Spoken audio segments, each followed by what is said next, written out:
সুলতান ডাইনে এতগুলো খাবার অর্ডার করে আসলে কি ঠকে গেলাম? খাবারের মান কি আগের মতোই আছে? চলুন আজকে এটা রিভিউ করি।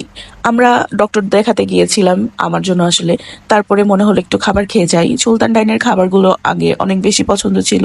যেহেতু আমি কাচ্চি পছন্দ করি না, তারপরেও আজকে একটু ক্রেভিংস হয়েছিল যে কাচ্চি খাবো। কিন্তু কাচ্চি খেতে যেয়ে আমি অর্ডার করেছিলাম আমার জন্য প্লেন পোলাও আর রোস্ট। আর ওদের জন্য তো আছেই কাচ্চি আর কাবাব এইসব।